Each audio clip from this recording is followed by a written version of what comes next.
Muy buenas tardes a todos, todas, todes. Les damos la bienvenida a una nueva versión de nuestros seminarios de extensión del Departamento de Tecnología Médica.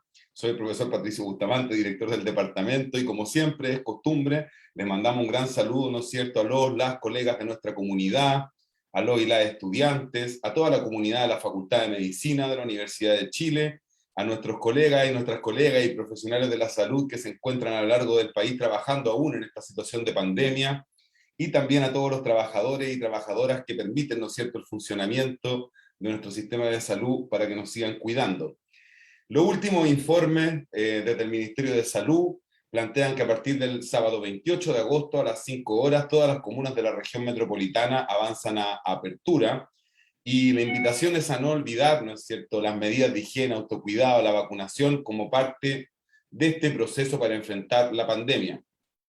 El último informe del jueves 26 de agosto plantea 801 nuevos casos, nuevos 60 personas fallecidas, con un total ya de fallecidos y fallecidas por esta pandemia de 36.778 personas. Siempre recordamos, ¿no es cierto?, y hacemos la reflexión de que más que un número son personas, familias, comunidades, las que han partido, ¿no es cierto?, en esta pandemia.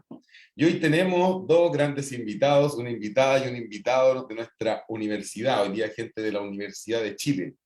Le damos la bienvenida a la profesora doctora Carol San Martín, del Departamento de Neurología y Neurocirugía Norte del Hospital Clínico de la Universidad de Chile. Hola Carol, ¿cómo estás? Bienvenida. Hola Patricio, muy Bienvenida, bien, gracias, gracias. gracias por estar aquí, gracias a ti. Bueno, Carol nos va a estar contando respecto al déficit de vitamina D en tiempos de pandemia, la relevancia en enfermedad de Alzheimer. Hoy estaremos hablando respecto a la vitamina D, ¿no?, que hemos escuchado durante esta pandemia, sobre todo en el confinamiento, la posibilidad del sol, la alimentación. Hoy día vamos a conocer más respecto a eso. Y le damos la bienvenida también al profesor de la Facultad de Medicina, profesor titular, doctor Francisco Pérez, quien también trabaja en el Instituto de Nutrición y Tecnología de los Alimentos de la Universidad El INTA. Bienvenido, Francisco. Hola, ¿qué tal, Patricio? Muy buenas tardes, muchas gracias por la invitación. Gracias a ti por estar aquí. Y Francisco nos va a estar contando respecto a los déficits de vitamina D, las consecuencias y oportunidades de suplementación. Desde ya les invitamos entonces a hacer sus preguntas a través del chat, y al final estaremos dialogando con nuestra invitada, con nuestro invitado, para responder ahí sus inquietudes. Entonces, sin más, le damos la pantalla a Carol. Adelante, Carol, puedes proyectar.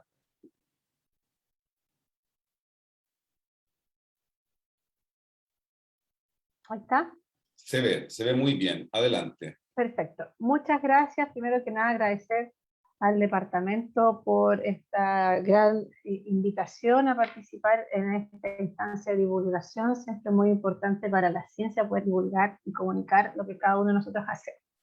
Sobre todo en este tema que a mi parecer es muy interesante, que es el déficit de vitamina D en estos tiempos de pandemia y la relevancia en la enfermedad de Alzheimer. La vitamina D, las vitaminas en general, si uno lo busca simplemente así en Wikipedia, del latín proviene la palabra vida, porque son imprescindibles e indispensables para la vida de nosotros, de los seres humanos, ¿cierto? Sin embargo, se dice que estas no son producidas por el organismo y solo podemos obtenerlas de los alimentos en pequeñas cantidades. Por lo tanto, hay que consumir siempre una cantidad adecuada de frutas y verduras y otros alimentos que nos provengan de estas vitaminas. Sin embargo, la vitamina D tiene una característica diferente, ya que no se encuentra muy representada en los alimentos que normalmente nosotros consumimos. Las fuentes de vitamina D, tenemos que un 20% de la vitamina D que nuestro cuerpo puede asimilar, digámoslo, provienen de los alimentos. Y estos son principalmente de pescados como el salmón, los huevos, algunos tipos de champiñones y los productos lácteos, siempre y cuando estos se encuentren fortificados. Sin embargo, hasta el momento en Chile no existe una política de fortificación de los productos lácteos. Sin embargo, algunas empresas lo hacen de manera voluntaria. El 80% restante de la vitamina D que nosotros sintetizamos proviene directamente del sol. Por lo tanto, es una vitamina barata. ¿Y cómo es que el sol nos provee de la cantidad de vitamina D que nosotros necesitamos? Bueno, en las células de nuestra dermis existe el precursor de la vitamina D, que podemos llamarlo previtamina D, pero el nombre de su molécula es 7-dihidrocalciferol, la cual, al incidir los rayos UVB del sol, produce una fotoconversión transformándose en colicalciferol o vitamina D3. Esta vitamina D3 pasa a la circulación sanguínea unido a otra proteína, vitamin D binding protein, y este entra en la circulación. Esta vitamina D circula hasta el hígado, donde sufre un cambio enzimático a través de la 25-hidroxilasa, formándose el calcidiol, y luego se transfiere al riñón, donde se produce otra transformación, formándose el calcitriol, que es la proteína de la vitamina D activa, que es la que tiene la función biológica. Por otra parte, también podemos adquirir vitamina D de los alimentos que nombramos anteriormente, que tiene una leve modificación en su estructura química, pero que finalmente pasa por todos estos cambios metabólicos y finalmente también llegamos a esta vitamina D, que tiene la función biológica que conocemos. A nivel mundial, si uno mira los datos a distintos estudios de distintos países, ya se está hablando hace ya varios años que hay una pandemia de deficiencia de vitamina D, ya que es un problema mundial que afecta mucho a niños y niñas y también a los adultos. ¿Y cuáles son los parámetros normales para considerar los niveles de vitamina D plasmáticos? Los niveles normales de vitamina D esperados o suficientes rondean los 30 a los 60 nanogramos por ml. Una insuficiencia se considera en 21 a 29 nanogramos por ml, deficiencia menor a 20 nanogramos por ml y la deficiencia severa menor a 12 nanogramos por ml. Esto se puede obtener, estos valores se puede hacer mediante un examen de sangre sencillo que actualmente ya tiene el código FONASA. Antiguamente era bastante costoso, pero su precio ha disminuido debido a que está en FONASA. Este es un estudio de 2014 donde muestran los niveles de vitamina D, ya sea en estudios hechos con muestras representativas o datos tomados de estudios más pequeños. Y se ve que este es un mapa mundi, ¿cierto? Y donde se ve en negro y en gris oscuro los niveles insuficientes y deficientes de vitamina D. Y podemos ver, si nos fijamos por ejemplo en esta parte del mapa, los países nórdicos donde existe menos radiación solar durante el año, podemos ver, por ejemplo, que hasta un 15% de los individuos tienen una deficiencia de vitamina D. Miren acá en Noruega también, muchos países tienen los niveles de vitamina D bastante bajos. Y nos fijamos aquí en Chile también pareciera un estudio con un 13% de personas con nivel de vitamina D bajo a los 12 nanogramos por ml, o sea, deficiencia. Y así, si nos miramos todo el mapa, encontramos que en todos los países donde se han hecho estudios se han encontrado niveles de vitamina D baja. Por lo tanto, por eso se empezó a hablar de esta pandemia del déficit de vitamina D. ¿Y cómo andamos en nuestra casa? Bueno, en la última encuesta nacional de la salud del 2016-2017 se tomaron muestras representativas de ciertos grupos etarios de la población. Se tomaron a mujeres en edad fértil entre 15 y 49 años y a adultos mayores de ambos sexos mayores a 65 años. Y aquí este gráfico que yo les traje corresponde a las mujeres en edad fértil y podemos ver que está dividido en niveles óptimos, insuficientes, deficientes y deficiencia severa.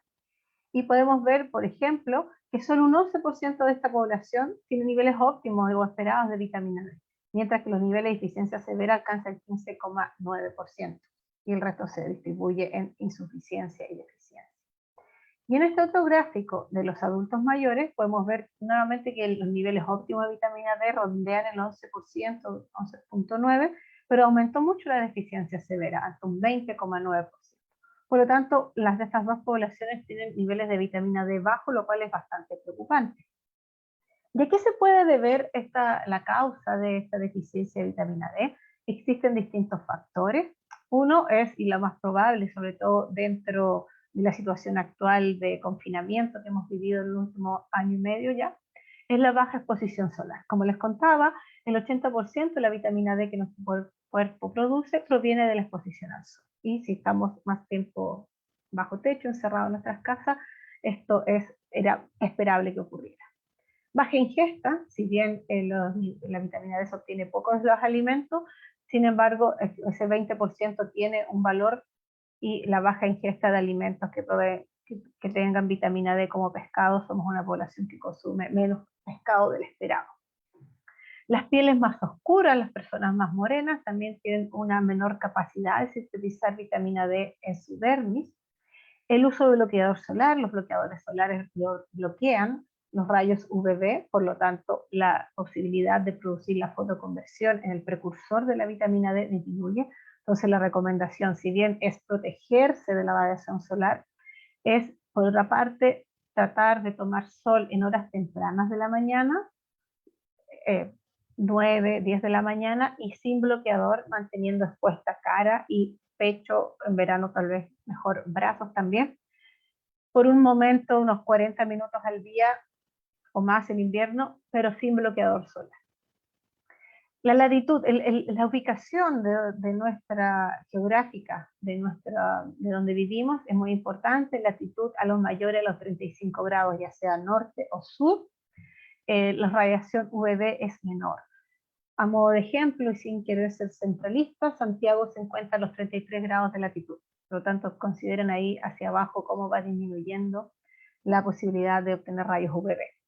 La edad, como vimos en los gráficos anteriores, tanto los niños, principalmente los nacidos prematuros, y los adultos mayores son los que tienen mayores deficiencias de vitamina D. Y los vamos a ir viendo, ya que vamos a ir llegando a la enfermedad de Alzheimer, que afecta principalmente a los adultos mayores.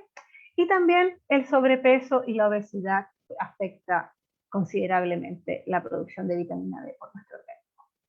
¿Y cómo funciona? ¿Cuál es el mecanismo de acción de la vitamina D? La vitamina D es una vitamina liposoluble, por lo tanto ingresa a la célula y se une a su receptor, el receptor de vitamina D o VDR. Este se homodimeriza o forma un dímero con el receptor de retinolco RXR, y estos traslocan al núcleo celular uniéndose a DNA, a la sección promotora de algunos genes, en una área del DNA que se llaman BDRE o elementos de respuesta a vitamina D. Y aquí este dímero se une modificando la expresión de algunos genes. ¿Cómo los modifica? Bueno, la unión de este heterodímero BDR-RXR a la sección promotora ayuda al reclutamiento de complejos proteicos responsables de la remodelación de la cromatina y que finalmente van a llevar al reclutamiento de la polimerasa para producir la transcripción génica. Por lo tanto, a nivel más molecular, BDR regula la transcripción de varios genes. Este trabajo demuestra un poco eso. Este es un estudio piloto aleatorio, doble ciego, unicéntrico, donde se tomaron un pequeño número de pacientes, si bien es pequeño el número, son 8 solamente, se les evaluaron niveles de vitamina D, y a nivel basal se midieron la expresión génica, la expresión de distintos genes, y podemos ver acá cómo cambian los niveles de expresión de distintos genes. Se le dieron 2 dosis de vitamina D, se suplementaron durante 2 meses, con 2000 unidades diarias o con 400 unidades diarias, y posterior a eso se evaluó la expresión de vitamina. En este gráfico, o en esta figura, se ve que los genes que están representados por colores más cálidos, rojo, naranjo, son genes que aumentaron su expresión génica en respuesta a la vitamina D, y los que se ven en colores más fríos, como azules, blancos, son los que disminuyeron su respuesta. Entonces, acá son estos pacientes, cada una de estas líneas son distintos genes, y son los distintos pacientes, hacia el lado los pacientes, hacia abajo los genes, y podemos ver que antes de la suplementación con vitamina D, los genes estudiados, había muchos que estaban muy expresados, y un grupo importante estaba reprimidos, o no expresados. Después de la suplementación, después de los 2 meses, se volvió a evaluar la expresión de estos mismos genes, y pudieron ver que un grupo de genes disminuyó su expresión en respuesta a vitamina D, y esos eran aproximadamente 82 genes, mientras que un grupo muy grande de genes, cerca de 209 genes, aumentaron su expresión en respuesta a vitamina D, esto exclusivamente en células sanguíneas. Cuando ellos fueron a ver qué genes estaban modificados o modificando su expresión en respuesta a la suplementación con vitamina D, vieron que había genes relacionados con apoptosis y respuesta inmune, a mineralización de los huesos, lo cual es el esperado, a genes relacionados con la regulación de la transcripción, a genes relacionados con el metabolismo, procesamiento del RNA, distintos procesos biológicos, replicación y regulación del ciclo celular, otro tipo de señalizaciones intracelulares, etc. Pero como conclusión y el mensaje que yo quiero que les quede es que BDR regula, según este trabajo, aproximadamente el 3% del genoma humano. Por lo tanto, no es de esperar que esté relacionado con muchas patologías. La función clásica de la vitamina D, y la que es la más estudiada, la más conocida, es la regulación de la absorción intestinal de calcio y por lo tanto regulación de la homeostasis fosfocalcio, dando cuenta de la salud de nuestro sistema óseo. Sin embargo, existen muchas más funciones de la vitamina D que son menos conocidas, que son de las que queremos hablar hoy, ya que incluye la regulación de genes y de procesos en el sistema circulatorio, en el cerebro, en el músculo, en los huesos, que eso ya lo conocemos, en el páncreas, participando importantemente en la diabetes, a nivel pulmonar y el nivel del sistema inmune. Y en este punto, que si bien no los voy a tocar, en estos dos puntos es que se ha dado mucho énfasis durante la pandemia en el déficit de vitamina D y la incidencia de COVID-19. Por lo tanto, dado que vitamina D regula tantos genes y está involucrado en tantos órganos, es de esperar que también su deficiencia esté involucrada en muchas patologías, como puede ser, como les dije, en el COVID, depresión, enfermedades psiquiátricas, enfermedades cardiovasculares, cáncer, distintos tipos de cáncer. Hay una cantidad muy grande de estudios que ha relacionado el déficit de vitamina D con la incidencia de cáncer, y también con la enfermedad de Alzheimer, que es lo que a mí me gustaría hablarles hoy, que es específicamente donde yo trabajo. La enfermedad de Alzheimer, entonces, es la demencia más común actualmente en Chile. Según el último censo, tenemos 200.000 personas con algún tipo de demencia, siendo la demencia principal la enfermedad de Alzheimer.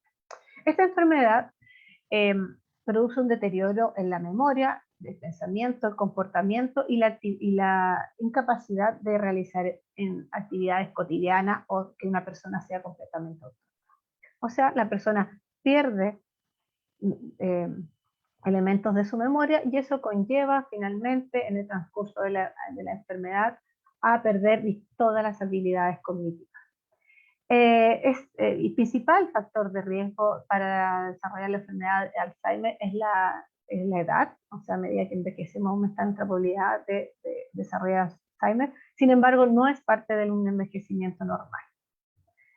Esta enfermedad transcurre de la siguiente manera. Este gráfico acá muestra la disminución de las habilidades cognitivas y el tiempo. Una persona con un envejecimiento normal transcurre sin disminuir sus habilidades cognitivas, mientras que una persona que desarrolla la enfermedad de Alzheimer a medida que envejece disminuye sus habilidades cognitivas, pasando por un periodo que se llama deterioro cognitivo leve o MCI, donde este proceso aún se puede rescatar y la persona puede mantenerse así durante el tiempo o desarrollar rápidamente demencia. En la enfermedad de Alzheimer se caracteriza por la disminución en la masa cerebral y pérdida de las neuronas, principalmente en el área del hipocampo, y con dos marcadores histopatológicos clásicos. Uno de ellos es la formación de las placas seniles, las cuales se producen por el procesamiento de una proteína llamada proteína precursora del amiloide, la cual se acumula en el cerebro.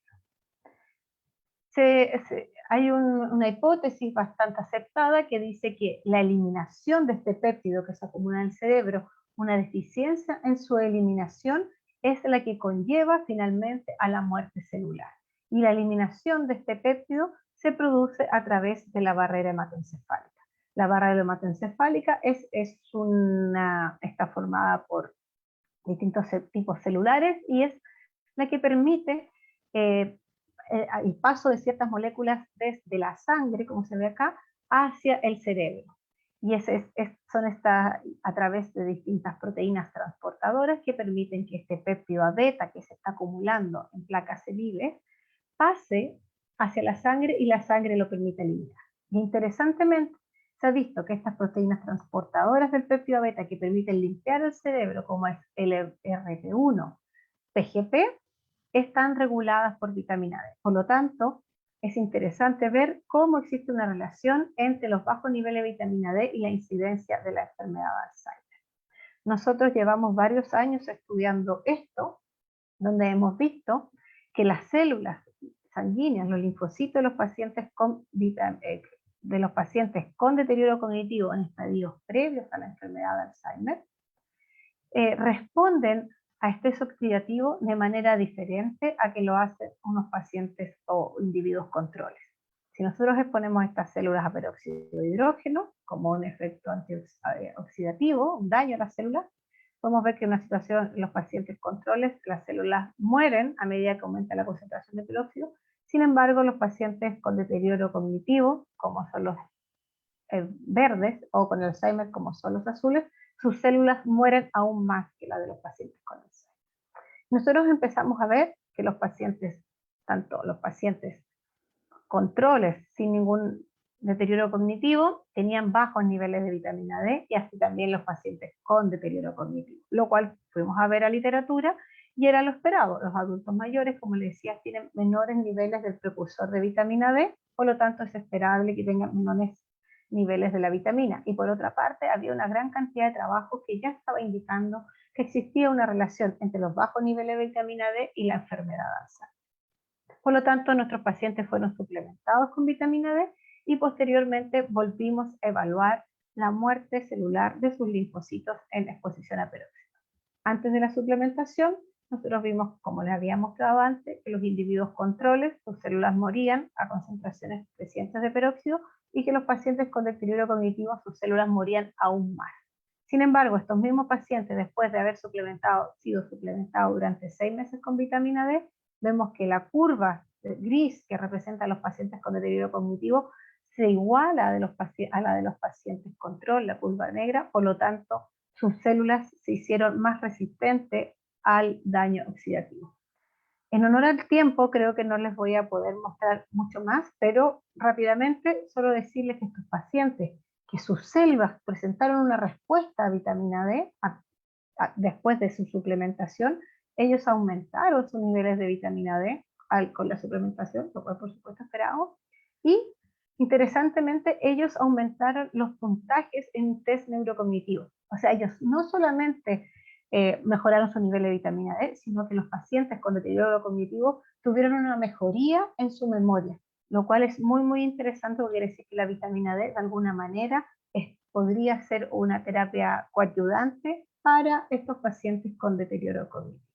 Y asimismo, estos pacientes estaban aumentando o eliminando de mejor manera el péptido A beta desde el cerebro hacia la sangre, lo cual lo vimos en el plasma de estos pacientes.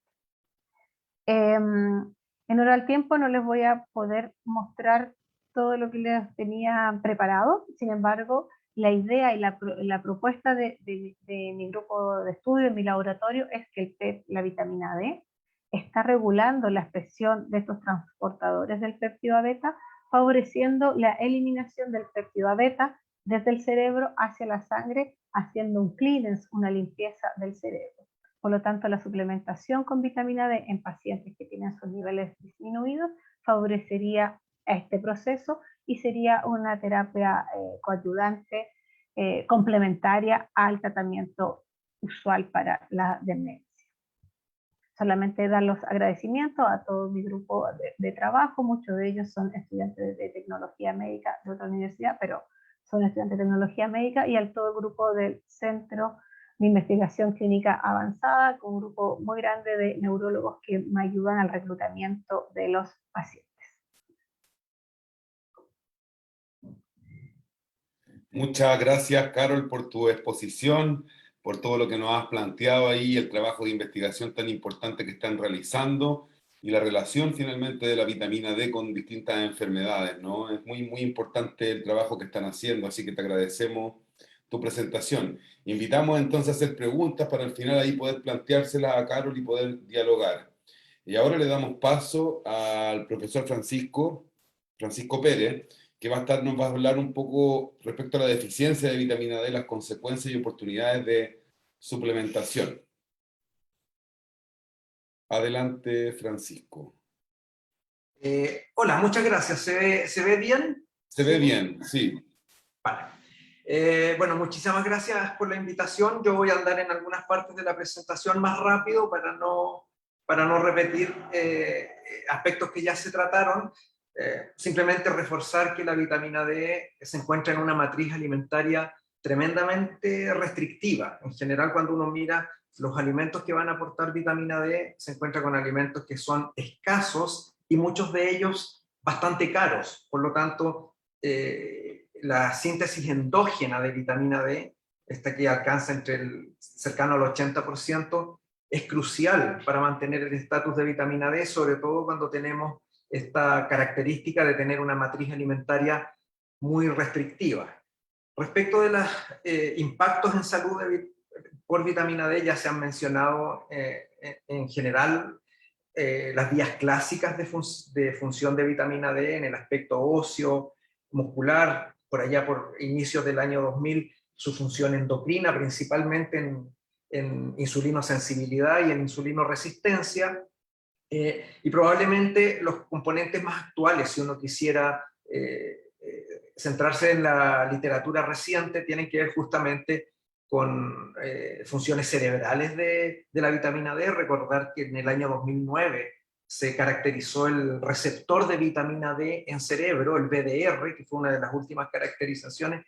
De ahí aparece una explosión de artículos asociados a función cerebral de la vitamina D, que se mantiene con mucha actividad hasta la actualidad, y por supuesto todo lo que nos ha afectado en términos de coronavirus, fundamentalmente donde probablemente vitamina D tiene uno de los más altos volúmenes de publicaciones relacionadas a SARS-CoV-2 en términos de control inmunológico.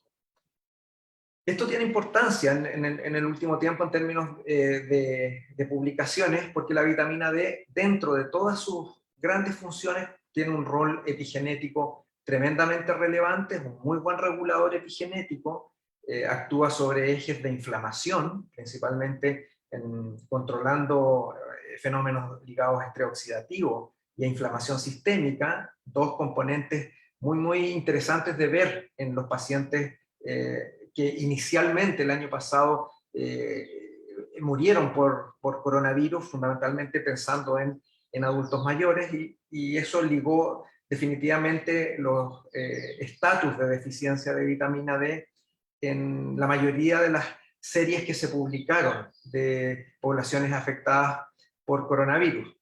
Recordar, pensando en esta unión y en esta ligazón con el sistema inmune, que nuestro sistema inmune sí envejece, ¿ya? Se agota, pero fundamentalmente también con el tiempo nosotros vamos teniendo un sistema inmunológico que es senescente, y que en esa senescencia empiezan a haber algunos efectos muy, muy importantes, como la disminución de ciertas linajes celulares, como estas células Naive, ¿ya? La producción de citoquinas, que era lo que generalmente describe esta tormenta de citoquinas que se ve en estos pacientes afectados por coronavirus, y una serie de células efectoras que persisten activadas y que van a generar esta disrupción del sistema inmune.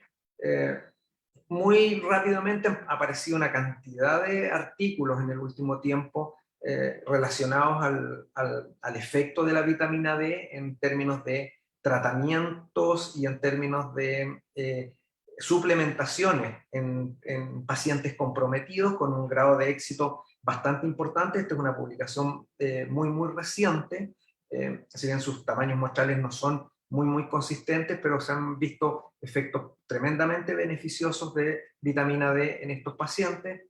Y tal como lo decía la doctora anteriormente, el estatus de vitamina D, cuando empezamos a bajar nuestro perfil de vitamina D, empieza a aparecer este componente inflamatorio, que es muy, muy relevante, y es lo que se ha asociado fundamentalmente con disrupciones a nivel de distintos componentes de nuestro sistema inmune, fundamentalmente una alteración de células T reguladoras, por ejemplo, que tienen potencial antiinflamatorio. Por eso acá tenemos más Treg cuando tenemos un buen estatus de vitamina D, y aquí tenemos menos Treg cuando aparece el efecto inflamatorio.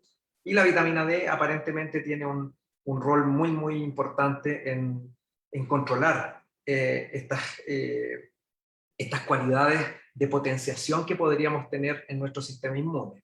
En general, las disminuciones de vitamina D en este escenario, ¿ya?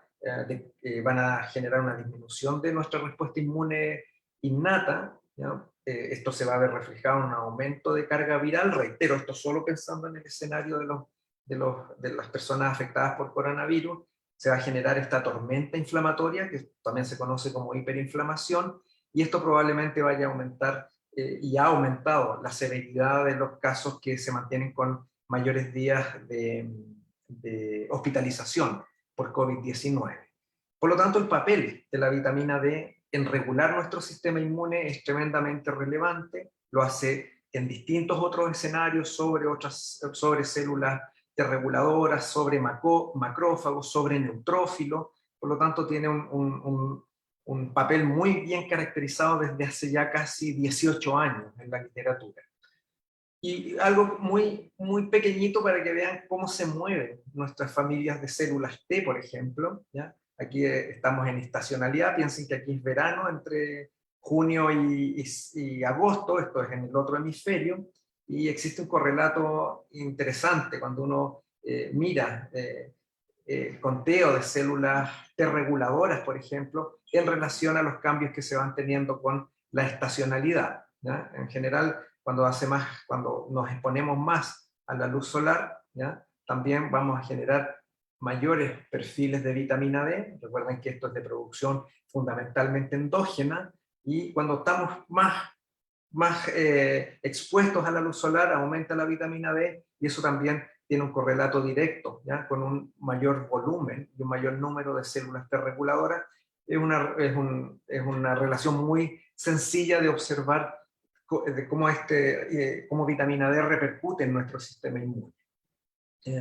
Tal como se indicaba anteriormente, un 80% deriva de la exposición a la luz solar, el resto lo aporta una dieta que es muy restrictiva, ¿ya? Y el complejo activo, que es el que ejerce las funciones a nivel genómico, es tremendamente relevante, es aquel que viene después de la segunda hidroxilación a nivel renal, y considerar que lo que uno está midiendo en los estudios clínicos es el compuesto más estable, que es la 25-hidroxivitamina D. ¿Ya? Este es el compuesto activo que uno utiliza en el laboratorio para estimular células, pero lo que uno mide en el estatus de vitamina D en los sujetos de estudio y en los pacientes es 25-hidroxivitamina D, que tiene una mayor estabilidad en nuestro plasma, en nuestro suero, y por eso, como dura entre 2 y 4 semanas, es un buen indicador de estatus de vitamina D. Estudios también que ya se mostraron, en el cual no voy a hacer gran énfasis, la deficiencia de vitamina D es considerada una pandemia, por supuesto. Existen distintos reportes en el mundo que muestran una gradualidad del impacto de esta deficiencia. Hay varios reportes en la literatura, fundamentalmente, que concentran estudios a gran escala.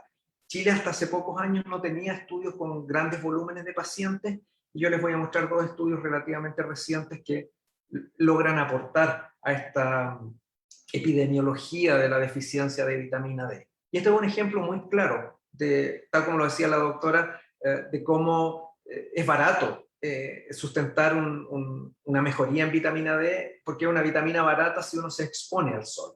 Aquí tenemos una gráfica que tiene unos años, pero que muestra cómo Australia pasa a una deficiencia, si se fijan, del 15 al 42% en esta región de Australia, cuando pasamos desde el verano al invierno. Tiene que ver definitivamente con exposición a la luz solar, y las poblaciones van cambiando este perfil de deficiencia cuando estamos mirando distintos tipos de estacionalidad. Si bien hay muchas condicionantes que van a estar asociadas a la deficiencia de vitamina D, por supuesto, hay regiones en el planeta donde la deficiencia va a estar dada fundamentalmente por su regionalidad, ya como en el caso del norte de Europa. Esta deficiencia se explica bastante bien porque las personas están haciendo la mayoría de actividades indoor, no se están exponiendo a luz ultravioleta directa, el uso de vestimentas con protectores ultravioleta, el uso de bloqueadores. Recordar que un factor solar 15, que nadie usa un factor solar 15, inhibe la producción endógena de vitamina D en un 90%. y la mayoría de la población, y en general lo que utilizamos en los niños es factor de protección 30 o 50, y con eso se anula totalmente la producción endógena de vitamina D. Ojo que tomar sol detrás de un vidrio no sirve mucho, ¿ya? Hay que tomar sol al aire libre, la exposición está limitada por los cristales y ahí también se asocia a una baja producción endógena de vitamina D. Y yo diría que en Chile el principal problema que tenemos sin lugar a dudas es la alta prevalencia de obesidad. El tejido graso diluye o secuestra vitamina D, depende del grupo de estudio que uno quiera, al cual quiera asociarse, los dos conceptos son aceptados, y probablemente obesidad en nuestra población es uno de los factores más relevantes en explicar las deficiencias actuales, ¿ya? Tenemos también escaso acceso a suplementos porque son caros, ¿ya? Y hay bajo consumo de alimentos ricos en vitamina D, y esto está ligado fundamentalmente al estatus socioeconómico. Tal como yo lo indicaba al principio, la matriz alimentaria es bastante prohibitiva desde el punto de vista de sus costos.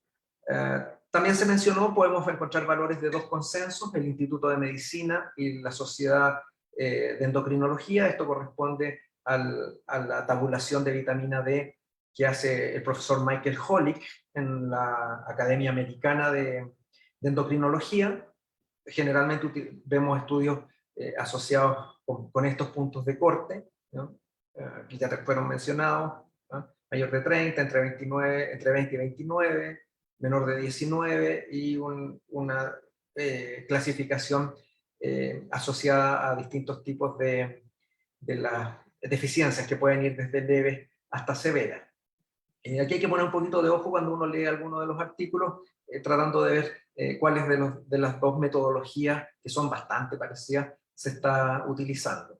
También indicar que los niveles de toxicidad que se han estudiado para vitamina D establecen que la toxicidad se establece sobre 150 nanogramos ml, y generalmente los estudios que han mostrado toxicidad por vitamina D son por consumo accidental. Intoxicarse por vitamina D es tremendamente esporádico y muy poco reportado en la literatura. Mencionar la importancia de la exposición a la luz solar. Cuando nosotros empezamos a aumentar nuestro rango etario, la producción endógena de vitamina D también empieza a bajar, ¿ya? Por lo tanto, este 80% que nosotros producimos a través de nuestra piel, cuando avanzamos en la edad, también empieza a disminuir. Son estudios clásicos de Michael Holick en el año 1985, y todos los estudios posteriores muestran absolutamente lo mismo, ¿ya? Cómo nuestra síntesis endógena de vitamina D empieza a bajar.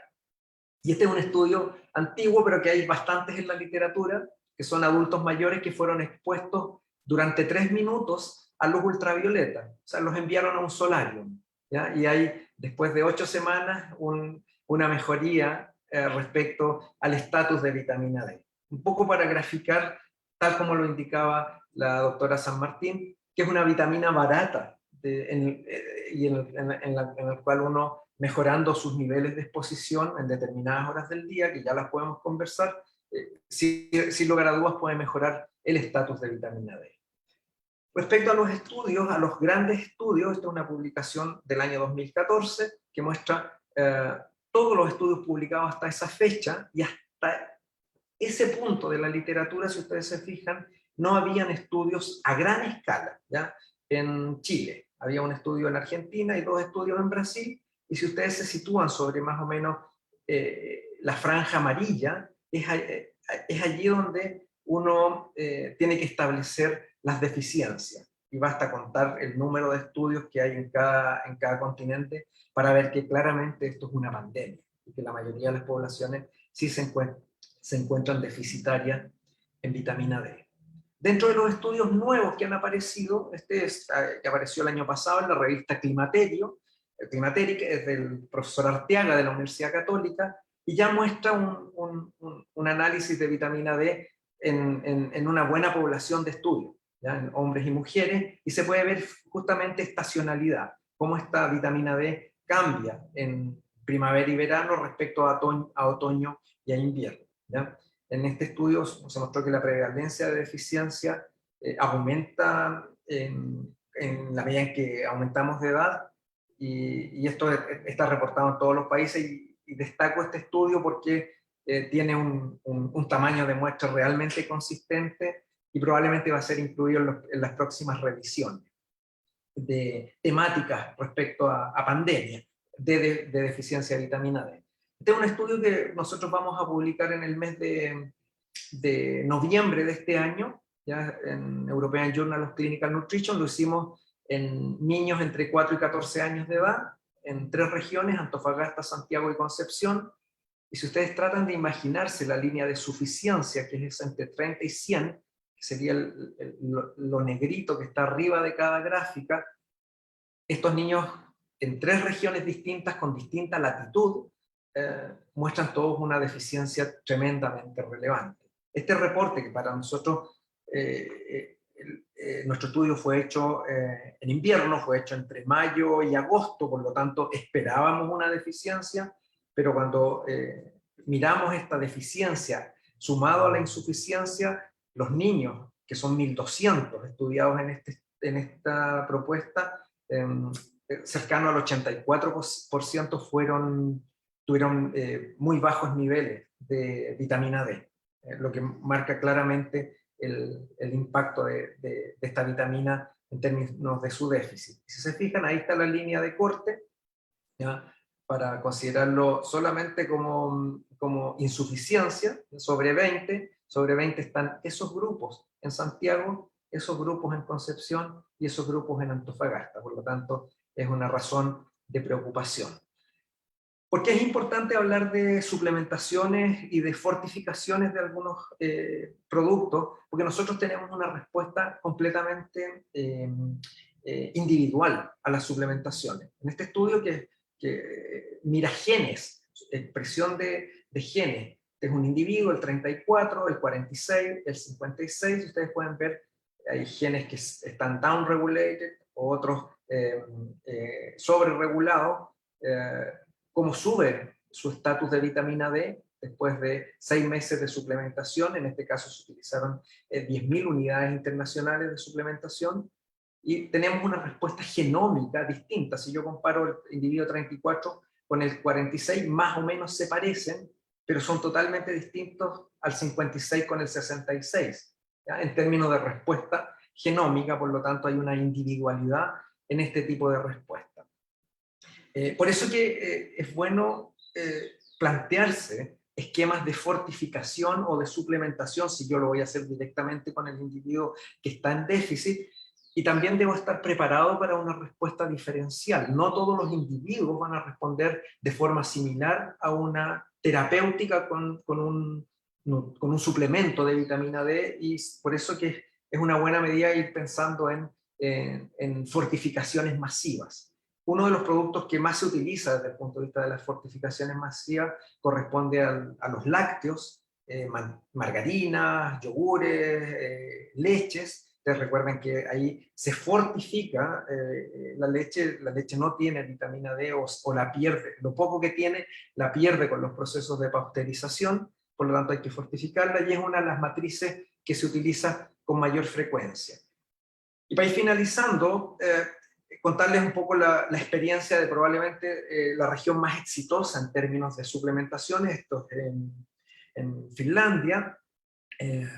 Finlandia fortifica sus alimentos desde el año 2003. Es curioso que el mundo que conoce de tanta deficiencia no haya tomado medidas antes de que esto. Finlandia lo inicia en el año 2003, es la intervención más exitosa a nivel mundial. Cuando se compara el 2000 versus el 2011, lograron generar un cambio en los perfiles que fueron de 19 nanogramos ml a 26 nanogramos ml, ¿ya? Aumentó la ingesta, productos que fortificaron una gama importante de alimentos, demostró que era una intervención segura y eficaz. Subieron los límites el año 2010, ¿ya? Comparativamente a lo que habían hecho el 2003, ampliaron la oferta más allá de los lácteos, a margarinas, a jugos de fruta y a cereales, y claramente ha mostrado un éxito extraordinario, ¿ya? Este artículo está publicado en una muy buena revista como es el American Journal of Clinical Nutrition. ¿Qué es lo que se está planteando en Chile, esto es muy reciente, es del 6 de julio del 2021, hay una moción y una minuta desde la Cámara de Diputados para establecer un perfil de fortificación, ¿ya?, que logre incorporar cantidades importantes de vitamina D a algunos productos lácteos. Esto está en discusión en el Senado, por lo tanto ya es un avance a través de los diversos estudios que se han hecho en Chile. Y esto, para no terminar con, esa era una muy buena noticia, esta es una también mala noticia, es un estudio que estamos realizando con la doctora Salomé Mariotti de la UTEM, tabular vitaminas y minerales en el programa de alimentación complementaria, como es el PACAM, es decir, son personas que están recibiendo un producto que ya viene fortificado. Sin embargo, lo que hemos encontrado es que en estos adultos mayores el 88,2% de estos adultos mayores sí tiene déficit de vitamina D. Por lo tanto, nuestra apuesta en este proyecto FONDEF es a modificar la matriz de este programa de alimentación complementaria, y hemos tenido importantes conversaciones con el MinSal tratando de reformatear en una versión de estas cremas años dorados o la bebida láctea en una versión 2.0 que permita, al menos para vitamina D, mejorar esta llegada que tiene hasta a las personas. La realidad de los datos nos indica que existe deficiencia de vitamina D en todos los grupos de edad. Es de gran importancia poner atención en niños y adultos mayores, donde se observan deficiencias importantes, ¿ya? Dada la forma en que se ha comportado la población, tanto por el perfil alimentario como la exposición a la luz ultravioleta, creemos que se hace necesario fortificar alimentos, hacer una intervención masiva. ¿Qué nos falta por demostrar? Una buena matriz para vehiculizar la forma de vitamina D, porque a través de este estudio en adultos mayores se pone vitamina D en el producto, pero no se absorbe, ¿ya? Por algo no pasa a circulación y estamos en déficit. A lo mejor necesitamos ir a herramientas tecnológicas de mejor calidad, como la microencapsulación, que permita proteger a la vitamina D para que logre cumplir su objetivo. Discutir sobre los límites efectivos de la fortificación, que también está en marcha en el Senado, y realizar estudios de biodisponibilidad, ¿ya? Es decir, no da lo mismo agregar cosas a un producto, ¿ya? Y aquí opera fundamentalmente la búsqueda de la eficacia de la intervención, ¿ya? No necesariamente poniendo cosas, en este caso vitamina D en algún producto, estamos asegurando que esto sea absorbible y mejore el perfil y el estatus de un individuo. Eso es, muchísimas gracias. Muchas gracias, Francisco, también por tu presentación, ¿no? Temas muy interesantes hemos aprendido hoy respecto a la vitamina D, la importancia también para nuestro cuerpo, nuestra salud. Tú en tu presentación, ¿no es cierto?, decías que los alimentos escasos y caros también. Nuestro seminario lo sigue, allá tenemos muchas preguntas del público, a que les vamos a ir haciendo, pero también nos sigue una audiencia muy, muy diversa. Entonces, ¿qué le podríamos decir en dos consejos, así bien prácticos? ¿Qué le podríamos decir a la gente que nos ve respecto a qué cosas hacer, ¿no es cierto?, qué alimentos priorizar, qué cosas son importantes en términos prácticos que pudiésemos dar como un consejo general? ¿Qué dirían? Le doy la palabra a Carol. Gracias. Bueno, como lo dije en la presentación, el 80% de la vitamina D proviene del sol, así que el consejo para todos sería salir afuera, asomarse a la ventana y tomar un poco de sol. Para todas las edades, los niños, como lo dijo bien el doctor Pérez, el bloqueador para los niños es un factor demasiado alto que estamos usando. Claro, hay que protegerlo, no queremos que por tener más vitamina D vamos a caer en problemas cutáneos, pero sí aprovechar el sol de la mañana, que pareciera ser menos nocivo, y tomar el sol sin bloqueador en ese tiempo.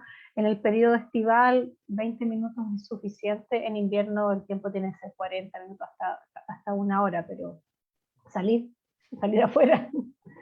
Ese es el consejo, entonces. Adelante. Yo recomendaría actividad física, fundamentalmente pensando en lo que es sobrepeso y obesidad. Al ser esta una vitamina liposoluble, el tejido adiposo es bien mala persona, porque secuestra vitamina D y no la presta. En momentos de deficiencia, él se queda con la vitamina D, a diferencia de otros componentes que se depositan en el hígado, pero el tejido adiposo es mala persona, va a agarrar la vitamina D que anda circulando y no te la va a entregar. Entonces, si yo disminuyo mi tejido adiposo, mi grasa corporal, también voy a tener vitamina D que no va a ser atractiva para el tejido adiposo. Es Bueno, ahí interesante tenemos entonces dos ese consejos. consejo. Es interesante el ¿No? consejo de Francisco porque yo consideré el sol pensando en las personas que vivimos más o menos al centro del país y no en el extremo más sur. Y ahí los niveles, o sea, los días con sol en Punta Arenas, en Coyhaique, Sí. son muy escasos, entonces mi visión fue muy centralista. Así que la actividad física va a ayudar a la poca vitamina D que ellos pueden obtener del sol, tenerla más biodisponible. Bueno, entonces ahí tenemos varios tips que nos han dado nuestros invitados hoy de consejo. Hay pregunta, ¿ah? Pregunta desde el público, ¿desde cuándo se incorporó la determinación de la vitamina D en FONASA? ¿Cuáles son los reguladores también de la vitamina D, los receptores de vitamina D, además de la vitamina D? Y si se administra actualmente vitamina D a personas mayores y a modo de prevención de alteraciones neuronales.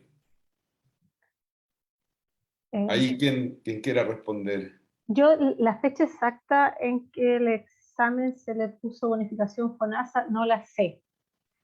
Calculo unos 3, 4 años atrás. Exactamente, pienso que sí. Uh-huh. Sí, es llamativo decirle a las personas que hace más o menos 8 años ese examen costaba cercano a los 90.000 pesos. Por eso no se hacía, o la comunidad médica no la pedía. Yo soy bioquímico, por eso me resto un poco de dar consejos desde ese ámbito. Y ahora es un examen relativamente muy alcanzable. Tampoco es bueno medirla muchas veces en el año, porque cambia por estacionalidad. Yo la mediría entre otoño e invierno y después cómo cambió entre primavera y verano si es que estoy tomando algún suplemento, ¿ya? Porque como es estable, va a tomar su tiempo en que yo note la variación en mi plasma. Bueno, han respondido nuestras preguntas y aquí hay una pregunta que ya ha sido respondida en parte, ¿no? Porque preguntan cuál es la recomendación de exposición solar para favorecer la síntesis versus el riesgo de cáncer. Y aquí Carol nos decía, ¿no es cierto?, que las horas de la mañana, 20 minutos y la actividad física. Así que yo creo que eso está. Hay otra pregunta, si hay zonas del cuerpo, de la piel, que son más eficientes en la producción de vitamina D o es por área expuesta. Y si sirve la lámpara UV para la producción. Bueno, eso lo mostraron en un estudio en una de sus presentaciones. ¿Qué podrían decir de esa pregunta? Sí, como zona expuesta, yo diría que por supuesto, si uno logra exponer más el dorso desnudo, que mira, hay registros bibliográficos en la literatura que sacaban a los niños, por ejemplo, en la post-Segunda Guerra Mundial, a tomar sol, casi desnudos, para sacarlos de la deficiencia. El sol es la clave aquí. Pero yo diría que solo exponiendo brazos y rostro ya tienes una buena superficie expuesta para producir vitamina D endógena. Y en la franja matinal yo diría que entre las 10 de la mañana y las 11:15 ha sido definido más o menos para Chile como una buena hora de exposición, y en la tarde después de las 4:30 de la tarde. Muy bien. Otra pregunta dice, ¿qué relación existe entre la vitamina D y la resistencia a la insulina? ¿Quién podría responder esa pregunta ahí que nos hacen del público? No sé. Francisco, sí, dale mano, no tengo tanto. No, es realmente importante, puesto que la vitamina D tiene una acción directa sobre el músculo, fundamentalmente sobre los miocitos, por lo tanto genera cambios en la dinámica muscular, ¿ya? Y tú sabes que la resistencia a la insulina es periférica. Uno mide la resistencia a la insulina que se está produciendo en el hígado, en el tejido adiposo y en el músculo, ¿ya? Quiere decir que los tejidos periféricos no captan la señal de la insulina, y por eso la insulina no entra al tejido o no entra al órgano y se queda afuera, y yo la mido como resistencia a la insulina, que la insulina está elevada. Primero mido hiperinsulinemia, y si eso se mantiene en el tiempo, caigo en insulinoresistencia. Por lo tanto, si yo mejoro la funcionalidad del músculo, voy a permitir que la glucosa entre, la utilice el músculo, y también utilizo en ese mecanismo de entrada de la glucosa esta acción de la insulina con su receptor. Por eso que la actividad muscular a nivel de miocito es mejorada por la vitamina D y tiene impacto directo en resistencia a la insulina, en mejorar la insulinosensibilidad. Y hay varios trabajos en literatura que también apoyan lo que está diciendo el doctor, que hay relación entre la deficiencia de vitamina D y el desarrollo de diabetes, y también cómo sería su suplementación, sería una terapia que ayudaría a la superación de la enfermedad. Bueno, ahí nos han respondido. Y la última pregunta, dice, con relación a los bebés, dice, actualmente a los bebés menores de 1 año se les suplementa con vitamina D en gotas, pero ¿qué pasa con los niños mayores de 1 año? ¿Hay evidencia de que es conveniente continuar suplementando en edades tempranas? O sea, la suplementación es recomendada sí y solo si tengas niveles bajos de vitamina D. No es que ahora, después de esta charla vayan todos corriendo a la farmacia a comprarse el suplemento de vitamina D. Eso también es un mensaje importante. Si bien no hay referencias sobre intoxicación y es muy difícil obtenerla, o sea, de que uno se intoxique, siempre es importante evaluar tu nivel de vitamina D y luego suplementar. Entonces, en niños mayores de 1 año el consejo es el mismo. Es sacarlos al sol, actividad al aire libre nuevamente, y si hay preocupación respecto a los niveles, medirla antes de darle suplemento. Muy buen consejo, muy importante entonces lo que nos están diciendo acá para nuestro público. Y la última pregunta, última, por favor, porque el público ya está ansioso de respuesta. Preguntan si el aumento de vitamina D ayuda a evitar o prevenir la osteoporosis. Mira una pregunta. Sí, mira, eso es clásico para vitamina D. En general, si una persona ha iniciado un proceso de osteoporosis, probablemente no lo revierta. ¿Sí? Mantenga a raya este aumento de la porosidad que va a tener el hueso. Y en el caso de la deformación ósea, cuando uno habla de osteomalacia, también si uno tiene un buen estatus de vitamina D, se va a proteger de esta deformación ósea. ¿Ya? Pero si el proceso ya se ha iniciado, probablemente vitamina D no lo vaya a revertir, sino que vaya a aplacar la velocidad del proceso.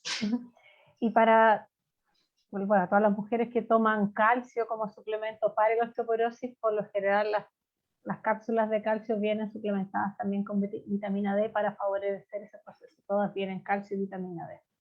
Sí, ese es súper relevante ese dato que ha dicho la doctora, porque si una persona tiene mal estatus de vitamina D, la vitamina D controla la absorción de calcio.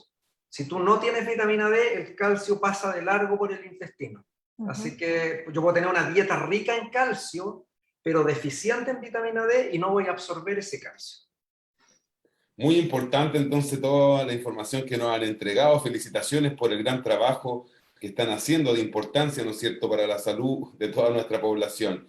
Le agradecemos a todas las personas que nos han seguido en este seminario. Le agradecemos, ¿no es cierto?, a Francisco Pérez Bravo, al doctor profesor y también a la profesora y doctora Carol San Martín por estar hoy en nuestros seminarios de extensión de tecnología médica. Y bueno, el video está disponible, también lo pueden difundir a través de las redes sociales. Seguimos, ¿no es cierto?, cuidándonos. Estamos volviendo poco a poco a la universidad con todas las medidas sanitarias y ojalá pronto nos podamos encontrar nuevamente en la universidad, y también hacer el llamado aquí con las poblaciones, ¿no es cierto?, niños y niñas, personas mayores, y a caminarnos por la mañana, hacer algo de ejercicio, 20 minutos de exposición solar para nuestra vitamina D. Un saludo a todos y a todas, que estén muy bien. Muchas gracias. Chao, gracias a todos. Gracias por estar aquí, gracias. Chao, chao. Chao, que tengan buena tarde. Igual.